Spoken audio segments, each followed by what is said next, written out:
The Interstellar Manufacturing Corporation, or IMC, as their name would suggest, is a manufacturing corporation capable of interstellar travel. The interesting aspect of the IMC, however, is their military. They are a corporation, not an elected government, yet they possess an incredibly advanced, multiple galaxy-spanning armed forces. And with these armed forces, they serve brutal justice across the frontier, acting as one of the two main factions of both Titanfall games. Yet still, there remains so much mystery surrounding this faction to the point where we barely understand their capabilities, let alone the scale of their power and forces. Despite their significant losses taken throughout the campaign of Titanfall 1 and 2, they still seem to be a persistent and very real threat to the Frontier Militia and anyone that might dare oppose them, and possibly even former allies. Naturally, with their checkered past in both morality and military effectiveness, as well as their key role in the continuation of the Frontier War, the future of the IMC becomes an interesting subject.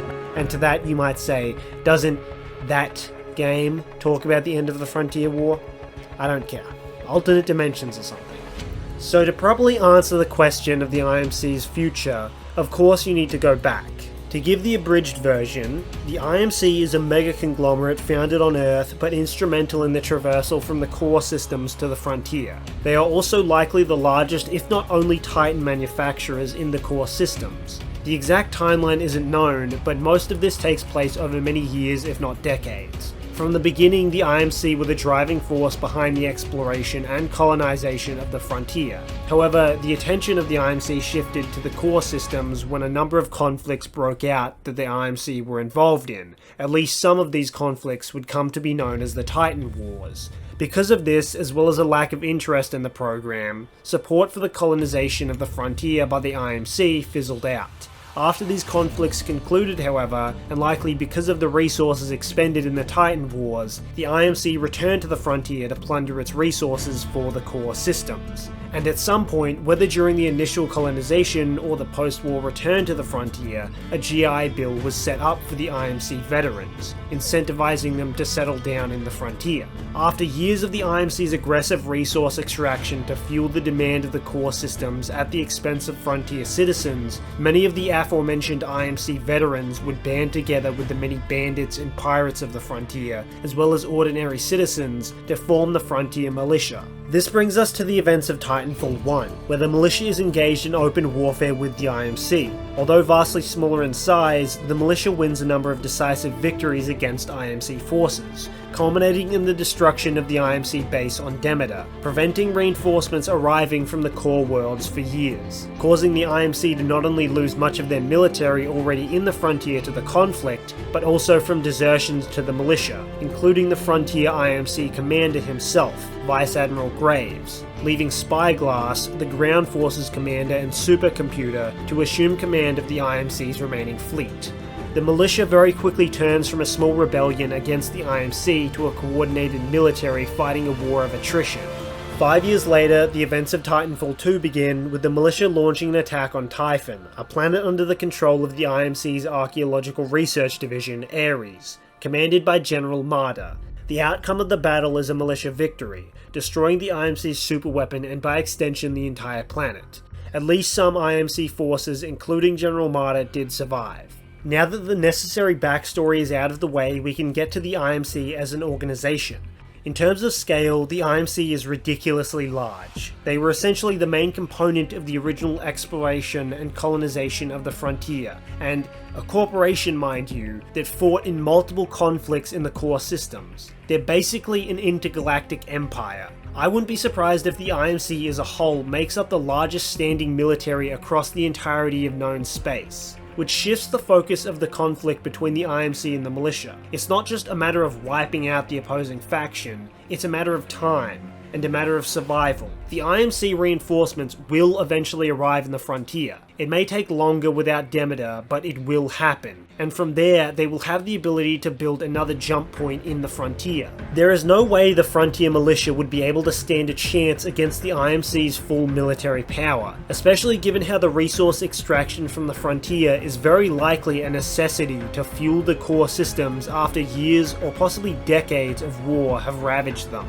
it wouldn't be the most outlandish thing to say that the IMC might even have the support of many actual governments in the core systems. The IMC forces in the frontier may continue to try and wipe out the militia, but all they need to do is survive until reinforcements arrive. Conversely, the militia's only chance for survival is a desperate race against time to wipe out the IMC in the frontier and mount a proper defense against the coming storm. Their only hope is to entrench themselves and make it too expensive for the IMC to wage war for the frontier, unless of course those resources are actually vital for the core systems to live. Then their best shot will be making a deal with the IMC. Better for the militia than the IMC's rule, and better for the IMC than waging a galaxy-wide war. This absolute necessity idea would add a lot more depth and nuance to the story. It literally would be all about survival. The IMC has and will do terrible things, but maybe it is just out of necessity. Maybe the core worlds had no other option than to ravage the frontier for their survival.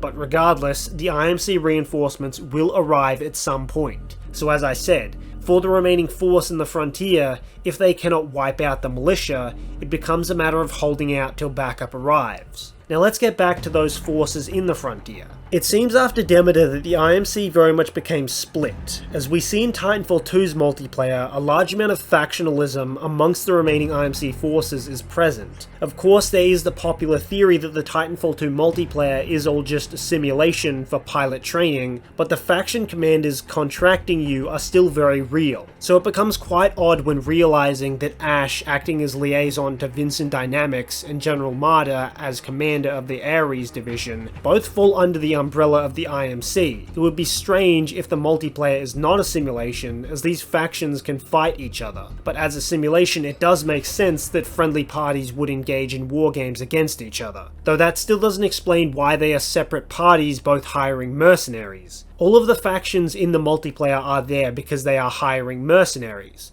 You play as a mercenary pilot. In fact, there seems to be some sort of mercenary arms race going on, with everyone trying to rake up as many as they can. So this is probably a strategy by the IMC to bolster their numbers. If they act under more than one name, poor reputation accrued by one faction may not spread to the other. The militia could be doing this as well, given the militia-friendly factions like the 6-4 and Angel City Elites. But it may in actuality be a response to the IMC, and merely an attempt to prevent the IMC from gaining more mercenaries. As the IMC is already well known to employ mercenaries, and they will definitely employ more in the future given their deep pockets. In fact, most of the forces have shifted to being automated or mercenaries. It literally says in the faction screen that General Marder employs mercenaries to minimize the loss of his own troops. The idea that the militia would be able to employ even a fraction of the mercenaries the IMC can is ludicrous. Although interestingly, Spyglass is notably absent from the list of factions, but he is still there, sort of. The Remnant Fleet, a faction targeted by both teams and encountered in modes like Bounty Hunt, are the remaining forces that Spyglass commands. Even as a simulation, it's alarming that IMC personnel and assets would be targets, and specifically a recognized faction rather than nameless soldiers. The various organizations under the IMC may have already acted with a great level of autonomy, but there's absolutely no way this level of factionalism and infighting would be allowed with oversight from command. What's likely happened is, after the defection of the Frontier IMC commander, Vice Admiral Graves, and the loss of Demeter, the IMC's command structure has fallen apart. While Spyglass assumed command of the IMC's fleet as acting Frontier commander, the other IMC groups may not see his position as legitimate, given he is only a machine and is described as expendable. Spyglass taking this position would be unheard of in any other situation, but he always acts based on calculated logic, so he's not going to back down unless he is ordered to by a superior, and he sees himself as the highest level of authority in the frontier. But the exact makeup of these factions within the IMC is still unknown. Vice Admiral Spyglass would control a large amount of the fleet that survived Demeter, as well as the ships that rallied with him in the immediate aftermath. As we mostly see in Titanfall 1's DLC, after the Battle of Demeter, Spyglass's fleet is put on the defensive and the militia begins to attack their Spectre production facilities, as this is where the majority of their ground forces come from now.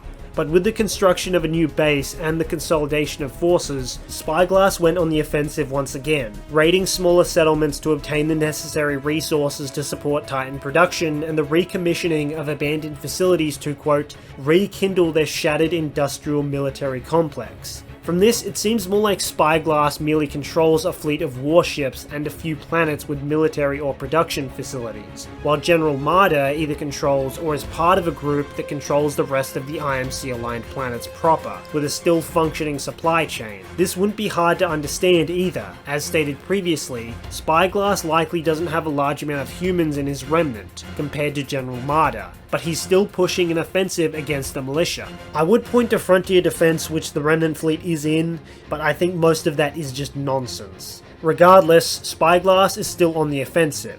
The militia hasn't backed the IMC into a defensive war despite their attempts to. The war has seemingly lost momentum, with both sides sinking into a long drawn-out war of attrition, which is horrible for the militia, but exactly what the IMC needs. The factionalism in the IMC will no doubt allow the militia opportunities to weaken them further, but with at least some IMC forces such as the Remnant Fleet still attacking militia territory, they will keep the militia at bay, unable to fulfill the objectives of Operation Broadsword, unable to remove IMC forces from the frontier before reinforcements arrive from the core worlds.